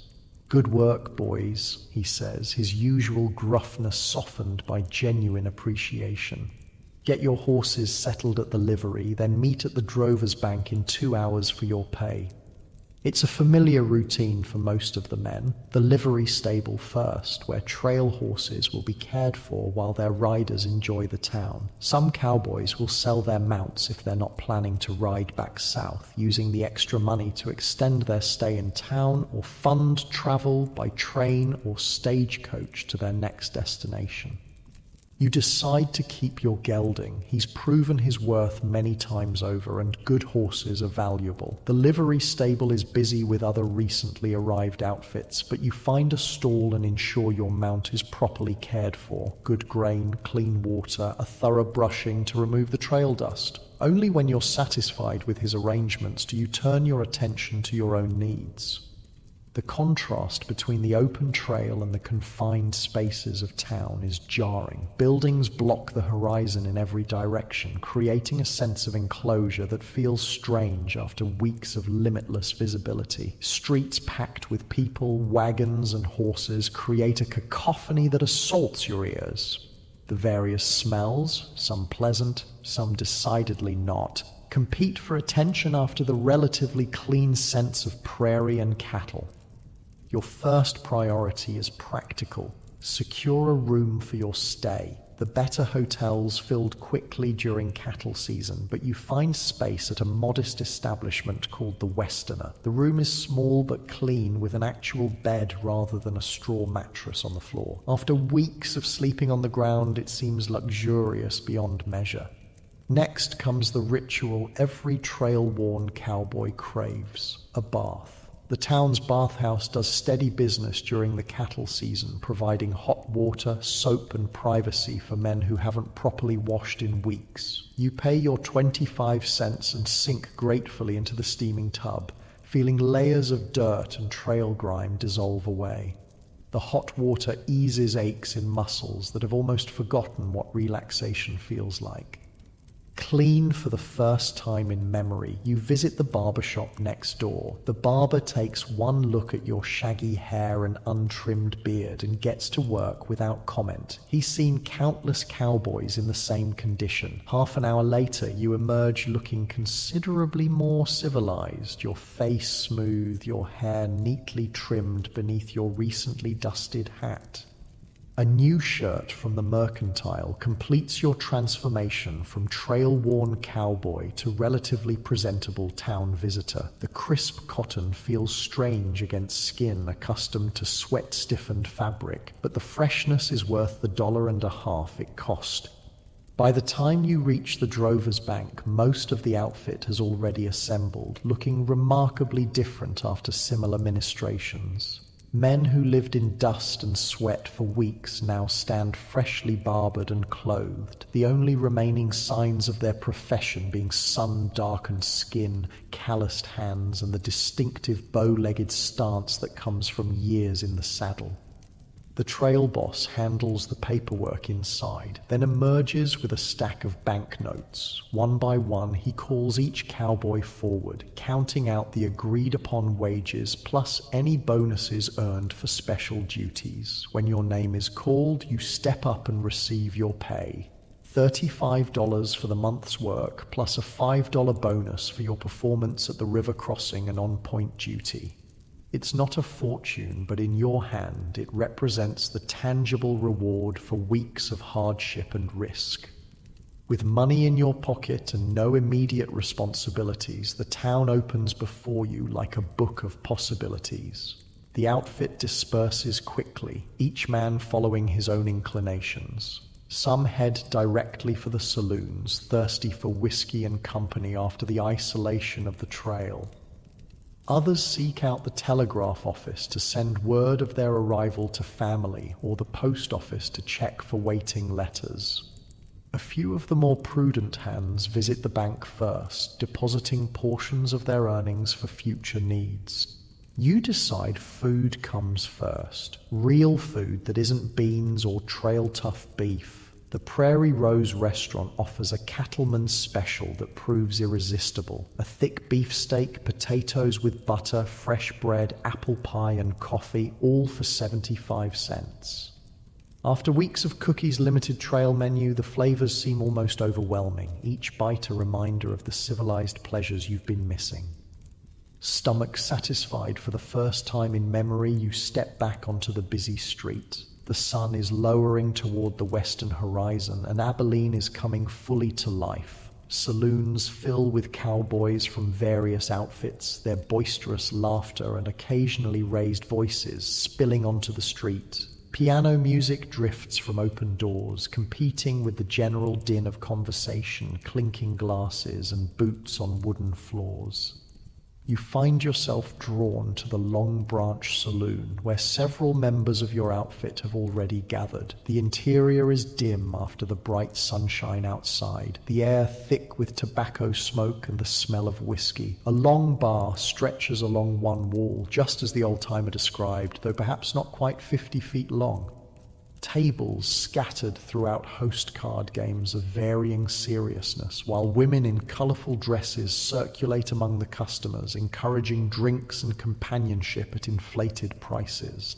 Diego waves you over to a table where he sits with Manuel and two other hands from your drive. A half-empty bottle of whiskey stands in the center of the table, glasses distributed around it. "There he is," Diego calls. "Man of the hour, our point rider himself."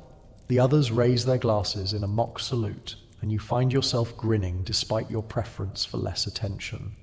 "Sit down, have a drink," Manuel says, pushing an empty glass toward you. "We were just remembering that river crossing, the way you handled your horse through that current. Magnifico." You accept the glass and a generous pour from the bottle, the whiskey burning pleasantly down your throat. After weeks of nothing stronger than coffee, the alcohol hits quickly, creating a warm glow that relaxes muscles still tense from the trail. Conversation flows easily among men who've shared hardships and triumphs, their shared experiences creating bonds that transcend their varied backgrounds. As evening deepens into night, the saloon grows more crowded and rowdy. Cowboys from different outfits eye each other with varying degrees of friendliness or suspicion, old rivalries and territorial disputes simmering beneath surface civility. Town marshals make regular rounds through the establishments, their badges gleaming in the lamplight, their presence a reminder that Abilene maintains at least a veneer of law and order. You notice that despite the apparent chaos, certain unwritten rules remain in effect. Cowboys might drink heavily and speak loudly, but most keep their revolvers holstered and their more serious disagreements in check. Those who don't are quickly escorted outside by the marshals, sometimes to the jail depending on their offense. Contrary to popular fiction, frontier towns learned early that unchecked violence was bad for business. The evening progresses with more drinks, stories, and eventually a card game that you join with some reluctance. Poker is a common pastime among cowboys, but you've seen too many men lose their entire season's wages in a single night of bad cards or worse judgment. You set yourself a limit, $5, no more, and stick to it despite the occasional winning hand that tempts you deeper into the game. By midnight, the effects of weeks of hard work, today's excitement, and several whiskeys combine to create an overwhelming fatigue. You bid goodnight to your companions, some of whom seem prepared to continue until dawn, and make your way back to the Westerner Hotel. The night air feels cool after the stuffy saloon, the relative quiet of the side streets a relief from the constant noise. Your room awaits, the bed turned down by the hotel staff. After weeks of sleeping fully clothed on the ground, the simple luxury of removing your boots and shirt before lying between actual sheets seems almost decadent. The mattress yields beneath your weight, conforming to your body in a way that the hard earth never did. Yet strangely, sleep doesn't come immediately. The bed feels too soft, the room too enclosed after weeks under the open sky. The muffled sounds of the town, distant piano music, occasional shouts or laughter, the passing of late-night wagons create a backdrop unfamiliar to ears, accustomed to the sounds of cattle and prairie wind.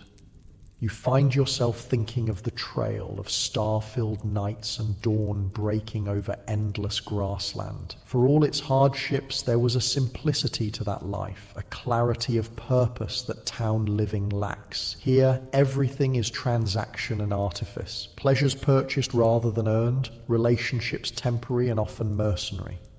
Tomorrow will bring more of the same. Saloons and card games, perhaps a visit to the theatre or other entertainments Abilene offers to separate cowboys from their money. For some, the town's allures will consume every dollar they've earned, leaving them broke and looking for work when the cattle season ends. Others will guard their wages more carefully, spending on necessities and modest pleasures while saving for the future. Your own plans remain fluid. There's the possibility of signing on for the return journey south with the same outfit, or perhaps winter work at one of the ranches, or maybe something different entirely. The frontier offers opportunities for those willing to work hard and take risks. But such decisions can wait for tomorrow. For now, there is only the unusual comfort of the bed, the gradual relaxation of trail-tightened muscles, and the knowledge that for a few days at least you can simply be. No herd to watch, no schedule to keep, no immediate dangers to guard against. Your eyelids grow heavy as your body finally surrenders to exhaustion. The last thing you hear before sleep claims you is the distant whistle of a train, perhaps carrying the very cattle you helped drive north, now bound for eastern markets and tables. There's satisfaction in that thought, in knowing that the hardships and dangers of the trail served a purpose beyond mere survival. Sleep comes at last, deep and dreamless, the well-earned rest of a job completed. Morning in Abilene arrives with unfamiliar sounds, people moving in hallways, wagons rolling on streets, the distant whistle of a locomotive. For a moment you lie still in the unusual softness of a real bed, your mind trying to reconcile these noises with the dawn chorus of lowing cattle and nickering horses that has awakened you for weeks on the trail. Your body feels different too, cleaner, less immediately painful, though with deep aches that speak of accumulated fatigue rather than yesterday's exertions. The mattress cradles you in a way that's both comforting and strange after so many nights on hard ground. Part of you wants to sink back into this rare luxury, to pull the sheet over your head and sleep until noon simply because you can. But habits formed on the trail die hard. Despite having no schedule to keep, no herd to tend, your body insists on rising with the sun. You swing your legs over the edge of the bed, feet finding the wooden floor that doesn't shift or give like the earth. Everything about town living requires small adjustments from a man accustomed to life on the trail.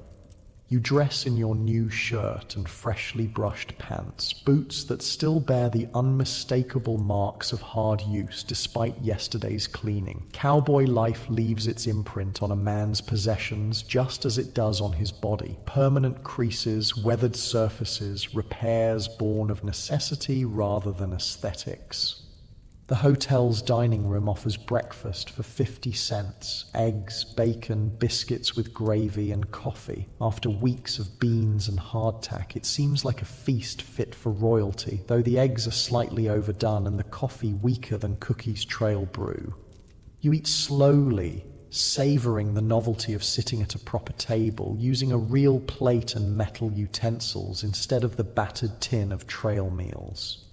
Other diners fill the room, a mixture of cowboys from various outfits, cattle buyers in their city clothes, traveling salesmen, and the occasional local businessman. The conversations create a pleasant background hum, punctuated by the clink of cutlery and the occasional burst of laughter. It's a civilized sound, so different from the elemental noises of the trail. Wind, animals, men's voices competing with the vastness of open space.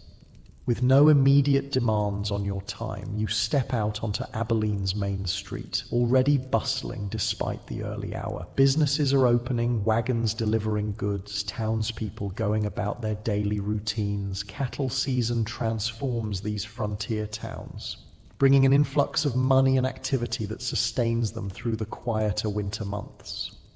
You consider your options for the day. Most of your outfit is likely still sleeping off last night's whiskey, but they'll emerge eventually, drawn to the saloons and other entertainments. Part of you is tempted to join them, to lose yourself in the boisterous camaraderie and purchased pleasures that make up a cowboy's town visit.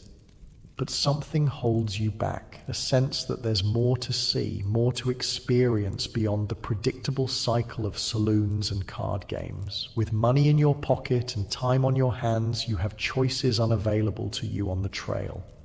The town's mercantile draws your attention first, its windows displaying goods unavailable in the isolation of ranch life. Inside, shelves lined with canned foods, bolts of cloth, tools, medicines, and luxuries from back east create a showcase of civilization's offerings.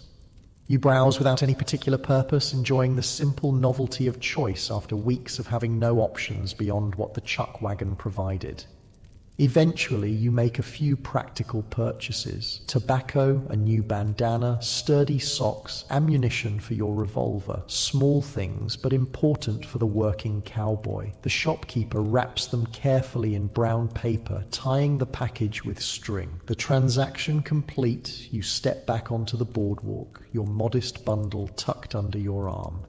The post office is your next stop. Like many cowboys, you have irregular contact with whatever family remains. In your case, a mother and younger sister back in Missouri. Letters travel slowly on the frontier, sometimes taking weeks or months to reach their destinations.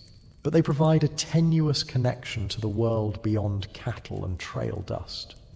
There is indeed a letter waiting, your mother's careful handwriting on the envelope, the paper worn from its long journey. You take it to a quiet corner of the town's small park, settling on a bench beneath a cottonwood tree to read privately. Her words bring news of home, your sister's schooling, changes in the small farming community where you grew up, gentle inquiries about your health and plans. Between the lines, you can read her continuing hope that you might someday return, though she knows better than to ask directly. The letter stirs complicated feelings. There's love for the family you rarely see, nostalgia for the simpler life you left behind, but also the certainty that you could never return to it permanently. The constraints of farm life, the predictable rhythms of planting and harvest, the close quarters of community, all would feel like a prison after years of the freedom found on the open range. You fold the letter carefully, tucking it into your shirt pocket. Later you'll write a reply, brief but reassuring, with perhaps a small portion of your wages enclosed to help with the farm. It's a pattern repeated by countless cowboys, maintaining connections to homes they visit rarely, if at all.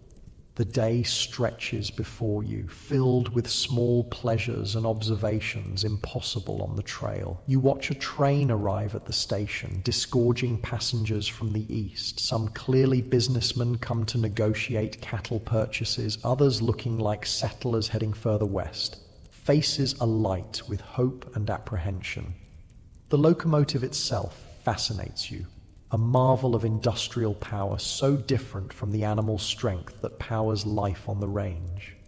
Later, you visit the gunsmith to have your revolver cleaned and checked, a practical necessity for a weapon that might someday stand between you and death. The smith works with practiced efficiency, dismantling, cleaning, and reassembling the Colt with reverent care.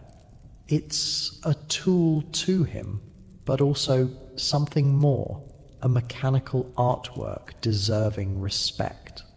Been carrying this a while, he observes, noting the worn grips and holster marks on the barrel.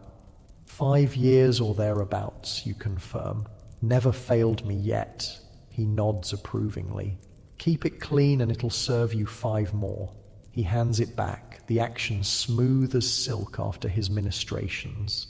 Such small interactions mark the day, brief connections with the specialized talents that make up a frontier town. The saddle maker who discusses potential repairs to your gear, the boot maker who takes measurements for a custom pair you can't quite afford yet but might save for.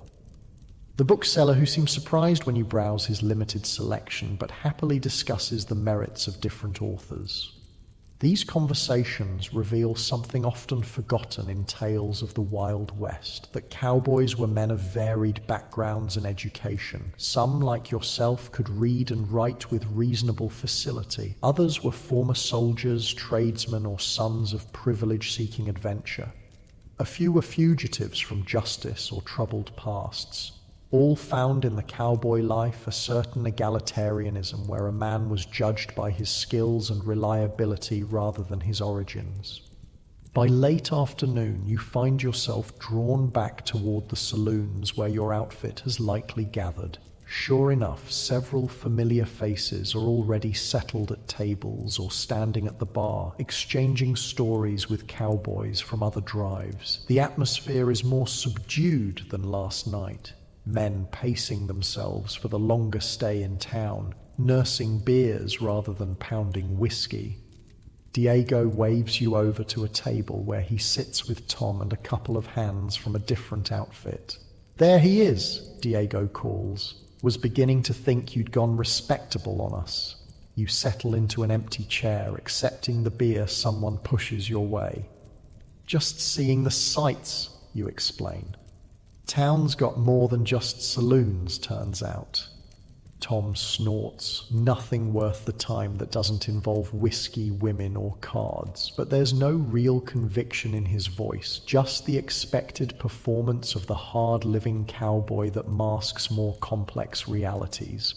The conversation flows easily among men who understand each other's lives, touching on shared experiences and future plans. You learn that most of your outfit will be heading back south in a week, the trail boss having already secured a contract to return with the chuck wagon and remuda. Some will go, lured by the promise of continued work.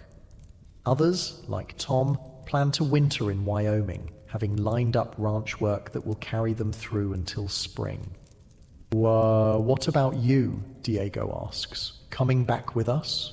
You hesitate, realizing you haven't fully decided. The familiar rhythm of the trail has its appeal. At least you know what to expect, harsh as it might be. But something in you seeks change, perhaps a different challenge or simply a new landscape. "Haven't made up my mind," you admit. "Might head west a bit, see what's hiring in Colorado or Montana." The others nod, understanding the restlessness that drives many cowboys to move regularly between outfits and territories. Few expect to stay in one place or with one outfit forever. It's the nature of the life to follow opportunity and inclination across the vast spaces of the frontier. As evening approaches, the saloon grows more crowded and rowdy. Fresh outfits have arrived in town, their members flush with newly paid wages and eager for entertainment after weeks of deprivation. The piano player arrives, striking up popular tunes that soon have men singing along in various states of musical ability. Women in bright dresses circulate through the crowd, encouraging drinks and companionship at inflated prices. You nurse your beer, feeling slightly removed from the growing revelry. Last night's excitement has faded, replaced by a more contemplative mood. Perhaps it's the letter from home or simply the natural come down after the drive's completion, but you find yourself observing more than participating in the saloon's entertainments. A commotion near the bar draws everyone's attention. Two cowboys from different outfits, faces flushed with alcohol, voices raised in disagreement. The subject is unclear, but the trajectory is familiar. Before it can escalate further, the town marshal appears as if by magic, his presence alone causing a subtle ripple of adjustment in the room. "Take it outside or cool it down," he says simply, one hand resting casually near his holstered revolver. His eyes, hard as flint beneath the brim of his hat, convey the seriousness behind the mildly delivered ultimatum. The cowboys glare at each other a moment longer, then mutter acknowledgments and separate, moving to opposite sides of the room. Crisis averted, the marshal nods to the barkeeper and continues his rounds. It's a scene played out nightly in cattle towns across the frontier. Potential violence channeled and contained by the thin veneer of law enforcement. Contrary to the romantic legends that would later grow around the Wild West, most cowboys avoided serious trouble in town. Their work required cooperation, level-headedness, and respect for the practical realities of frontier life. Those who couldn't control their tempers or respect basic rules rarely lasted long in the profession. The mythical gunslinger of later fiction bore little resemblance to the pragmatic working cowboys who drove cattle north from Texas. As the evening progresses, you find yourself ready for quieter surroundings. Bidding goodnight to your companions, you step out onto the boardwalk, inhaling the cooler night air with relief after the smoky confines of the saloon. Stars shine overhead, partially obscured by the glow of town lights but still visible, a reminder of the vast wilderness that lies just beyond these streets and buildings. You walk slowly back to your hotel, considering options for the days ahead. The money in your pocket provides temporary freedom, but it won't last forever. Soon enough, you'll need to make decisions, commit to a direction, secure work for the coming season. For now, though, there's a rare luxury in having choices, in not being immediately bound by the demands of cattle or trail boss. Your room welcomes you with simple comforts. The bed turned down, a pitcher of fresh water on the washstand, a small lamp casting warm light against the coming darkness. You remove your boots and outer clothes, performing ablutions that would have been impossible on the trail. The soap smells faintly of lye rather than the harsh carbolic of the bathhouse, and the water is cool rather than hot, but the simple act of washing face and hands before sleep feels civilized in a way that still surprises you. The bed receives your tired body gratefully, the mattress seeming less disconcertingly soft than the previous night. Perhaps you're already adapting to town comforts, your body forgetting the hard ground more quickly than expected. You extinguish the lamp and lie in darkness, listening to the muffled sounds of Abilene at night, distant piano music, occasional voices or laughter, the passing of late wagons or pedestrians on the street below. Sleep approaches slowly, your mind too full of possibilities to surrender quickly to unconsciousness. Images and memories drift through your thoughts. The endless horizon of the prairie, the night sounds of a bedded-down herd, the camaraderie of men around a campfire after a day's hard riding. For all its hardships and dangers, there's a purity to trail life that town living lacks, a direct connection to the elemental realities of earth and sky, animal and human, that civilization obscures with its comforts and complexities. Yet you can't deny the appeal of those very comforts. The clean sheets beneath you, the prospect of regular meals not limited to beans and salt pork, the simple luxury of a door that closes for privacy. The working cowboy lives between these worlds, experiencing the extremes of primitive hardship and civilized pleasure in a cycle dictated by the seasonal rhythms of cattle raising. Days pass in similar fashion. Mornings of exploration and practical errands, afternoons and evenings spent with members of your outfit and other cowboys in town. You write your letter home, enclosing $10 of your wages with promises to send more when possible. You purchase a few more necessities and one luxury, a small book of poetry that fits in your saddlebag, something to read during the long evenings ahead wherever they might find you. Gradually, the mood in town shifts as cowboys begin departing. Some headed south with returning outfits, others to ranches for winter work, a few taking stage or rail to more distant destinations. The saloons grow quieter, the streets less crowded. Abilene begins reverting to its normal rhythms after the frenetic activity of cattle season. A week after your arrival, you make your decision. Rather than returning south with Diego and the others, you'll head northwest, following rumors of good winter work at a large ranch in Wyoming territory. The outfit is known for fair treatment of its hands and offers the possibility of learning more about the ranching business beyond the specific skills of trail driving.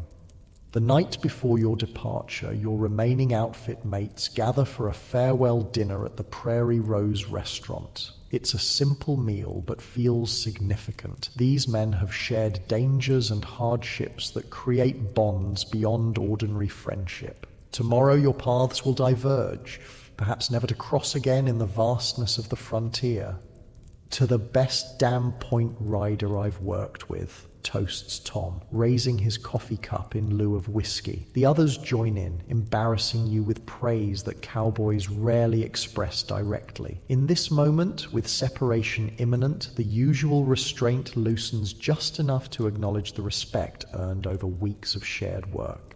Morning brings final preparations, settling your hotel bill, collecting your gear, retrieving your horse from the livery stable. The gelding seems eager to move, perhaps sensing your own readiness to leave town behind. You secure your bedroll and other possessions behind the saddle, check your supplies one last time, and swing up into the familiar embrace of well-worn leather. Abilene falls away behind you as you ride northwest, following the stage road that will eventually connect with trails leading into Wyoming. The town's noise and complexity give way to the simpler soundscape of hoofbeats, wind through grass, and occasional birdsong. Your shoulders relax, breathing deepens as the open country welcomes you back. The journey will take weeks, with stops at smaller settlements along the way, perhaps occasional work to supplement your funds. Winter will arrive before you reach your destination, bringing snow and bitter cold unfamiliar to a cowboy raised in Texas heat. But such challenges are part of the life you've chosen, a life of movement and adaptation, of skills tested against the elements, of freedom purchased with hardship.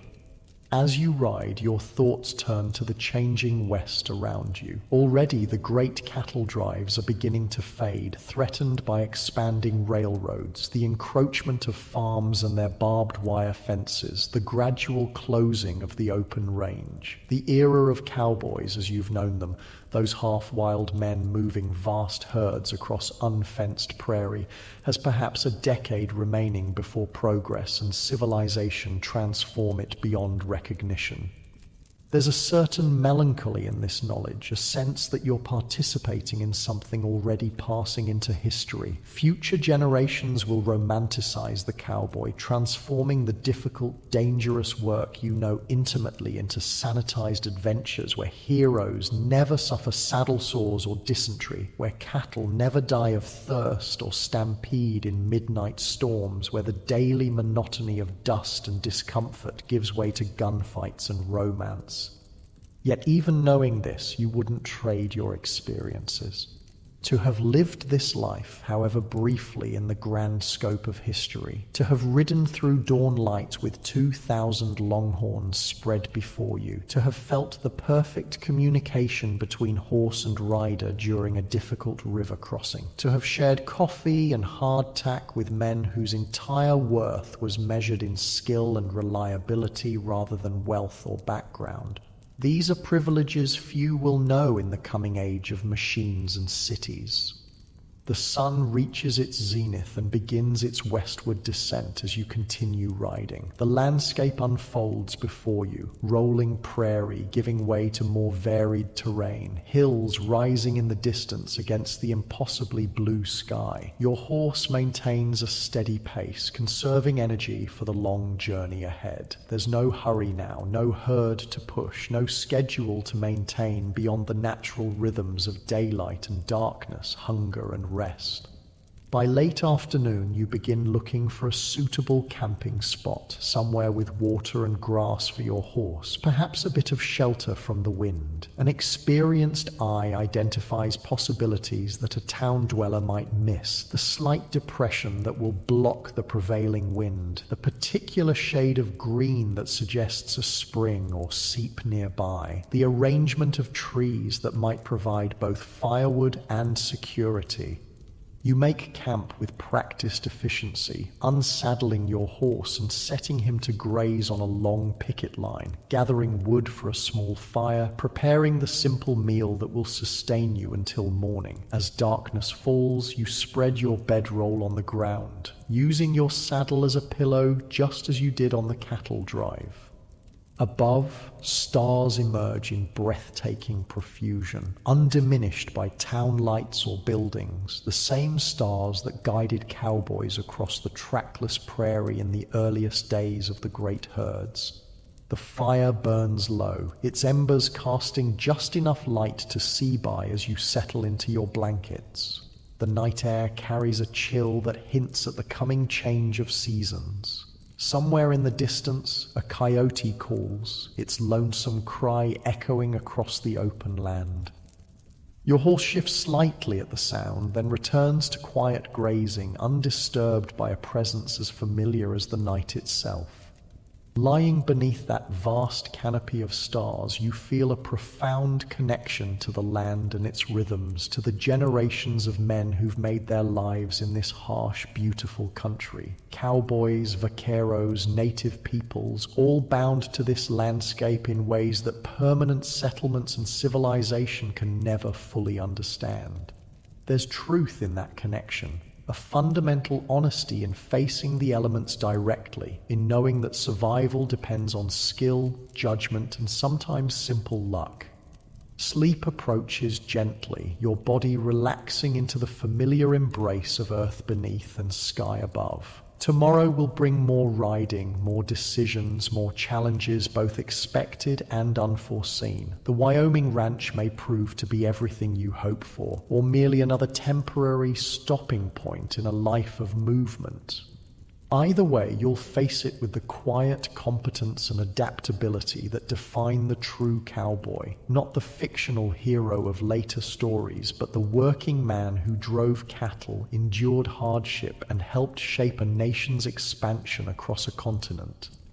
Your breathing deepens, muscles relaxing after the day's ride. The last conscious thought before sleep claims you as appreciation for the open country stretching in all directions, for the skills hard-won through years of difficult work, for the freedom to choose your path despite the uncertainties it brings.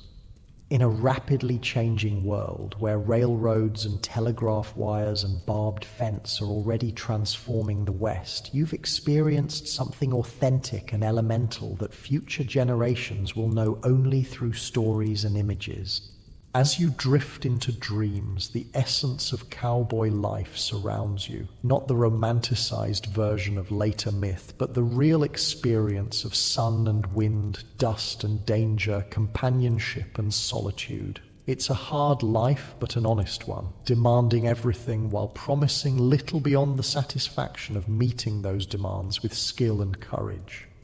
And perhaps that's enough. To have lived fully in your time and place, to have mastered the specific challenges of your chosen work, to have seen landscapes and sunrises that city dwellers can scarcely imagine. The cowboy era is already fading into history, but its spirit, the practical idealism of self-reliance, adaptability, and quiet competence, will remain embedded in the American character long after the last great herds have disappeared from the prairie. The The fire burns down to ash, the stars wheel overhead, and sleep encompasses you completely. Tomorrow is another day on the trail, another step in a journey without fixed destination. For now there is only the perfect stillness of night on the open prairie, the distant call of coyotes, and the peaceful rhythms of rest well earned.